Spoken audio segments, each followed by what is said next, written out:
आज all India national movement for restoration of old pension federation अंतर्गत ungazetted कर्मचारी मानक तरफ आज समग्र देश में ओल्ड पेंशन दाबी को नहीं जिलापाल जरिया केन्द्र में मोदी तथा राज्य में मोहन चरण माझी सरकार पाखरे दाबी उपस्थापन करिसेंती। फेडरेशन तरफ विभिन्न समय आमे माने ओल्ड पेंशन को लागू करने सरकार पाखरे दाबी उपस्थापन करिथिलु, किंतु सरकार आमर दाबी पूर्ण कले नहीं। आज एनपीएस संगठन कर्मचारी माने उपस्थित थिले। सवारे कहिसेंती आमको नो एनपीएस नो यूपीएस, आमको ओनली ओपीएस दरकार। पुराना पेंशन योजना लागू करने विभिन्न संगठन तरफ दाबी करिसेंती। जदि समान दाबी पूर्ण न करा जिवो आगामी दिन में राजरास्ता अवरोध करी घोर विरोध करिवे बोली चेतावनी दैछंती। नमस्कार दर्शक बंधु, न्यूज ओडिया 30 आपण मानक स्वागत जनाउछि।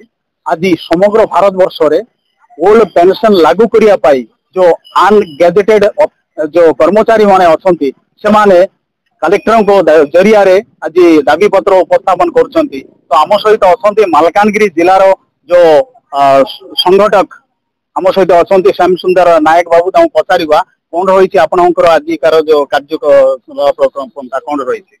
न्यूज ओडिया 30 को हम धन्यवाद जनाउछु जे मो Shri Shyam Sundar Nayak section officer sub court office Malkangiri Odisha ungazetted सरकारी कर्मचारी समन्वय समिति राज्य शाखा होची मो राज्य उपसभापति।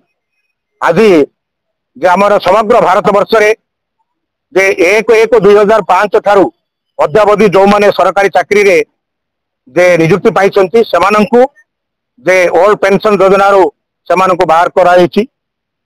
जे 1/31/12/2024 तारीख पर्यंत पुराना पेंशन योजना लागू होइतिला, जा फल सरकारी कर्मचारी माने जे रिटायरमेंट परे से माने फाइनेंशियल बेनिफिट भल भाव पाउतिले एवं सेमानकर परिवार पोषण करि पारतिले।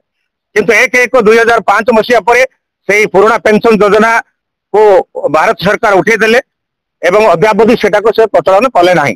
दीर्घ 12-13 वर्ष धरी जे हमर विभिन्न संगठन कर्मचारी संगठन ये दाबी उपस्थापन करि आसुले मध्य भारत सरकार एप्रति किसी कर्णपात करूना, जहा फल आज समग्र भारत वर्ष रे जे आमर जो एनपीएस अंडर रे जो रही जे जो कर्मचारी माने रही सहित पुराना पेंशन योजना रे जो कर्मचारी माने अछंती तांकर एई जो दाबी को समर्थन जणाइछंती, जोटा कि आज जे NPS employees federation Malkangiri district unit एवं तांको पूर्ण समर्थन जणाइथिला आम ओडिशा अनगेजेटेड कर्मचारी समन्वय समिति।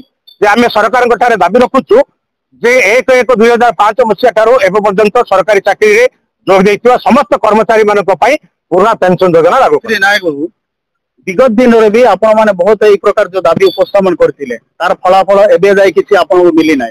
जदि आगामी दिन रे एई जो दाबी सरकार आपनकर मानु नांतिले आपण को कोन पदक्षेप देखन से जे एडा आपण ठीक वास्तव कथा दई कहिसंती जे विगत दिन रे आमे मध्य सरकार निकट रे हमर दाबी विभिन्न दाबी उपस्थापन करि आसछु। से दाबी से सरकार तांकर टाळटोळ नीति एवं कालक्षेपण नीति अवलंबन करि आसंती, किंतु हमको गुटे मात्र टिके आमे आश्वस्ति लाभ करिछु जे हमर दीर्घ 12 वर्षर जो रहिला हमर संगठन जो आंदोलन कला, जहा फल सरकार बाध्य होई एनपीएस बदले यूपीएस जोटा कि यूनिफाइड पेंशन स्कीम कले, जोते कि किछिटा जे हमको गोटे सांत्वना मिली। किंतु एतरे आमे संपूर्ण भाव में जेहेतु संतुष्ट नुह सेथिपई आमे जे ओपीएस लागू करिया पई ओल्ड पेंशन स्कीम लागू करिया पई हमको जेते प्रकार संग्राम करिया पई पड़िबो। जदि सरकार हमर दाबी को भल भाव में न शुणुचंती, शांति श्रृंखला सहित न शुणुचंती, दरकार पड़े हमको राजरास्ता को बाहर पड़ो आ सरकारी कर्मचारी कार्य को संपूर्ण भाव में आम बंद करने बाध्य हो। दरकार पड़े राजरास्ता ओल्लैवा को भी पछाई दिबे ना बोली कि आज ये संगठन द्वारा फेडरेशन तरफ चेतावनी दिया जायछि। आज जो यही फेडरेशन तरफ जो दाबी पत्र उपस्थापन करने आसते जन महिला अच्छा पचार कौन रही आपंकर दाबी। मु गोटे सरकारी कर्मचारी मु भी 2005 रो सरकारी ये अनुष्ठान रे कार्य करत हेले मोर भी पुराना पेंशन योजना लागू होइने एनपीएस रो अधिकारी, बट सेते मु संतुष्ट नुहे। सेते सरकार हमको ठकी चली थी। कोन चाहउछन हमर दाबी ओपीएस केवल ओपीएस लागू न करा दिबो कोन पदक्षेप रहबा। ओपीएस पे हमें सरकार को तो दाबी करिछु, जदि न लागू करंती तबे हमें राजरास्ता को नियाती बाहरी। एई जो फेडरेशन तरफ विभिन्न समय रे विभिन्न प्रकार दाबी उपस्थापन करथिले, सरकार आपनकर दाबी ऊपर कर्णपात करनांती। आगामी दिन रे कोन रहिछि आपनकर रणनीति। जदि सरकार सरकार जदि ये जो घृण्य कुत्सित प्रथा जो एनपीएस जो घृण्य कुत्सित प्रथा को जदि विथड्र न करी ओपीएस को लागू न करती आगामी दिन में हम समस्त सरकारी कर्मचारी राजरास्ता को ओह्लैबे सरकारी कार्य बंद करी ए दाबी केवल दाबी को केमि हासिल करेंगे से दिगरे मनोनिवेश करेंगे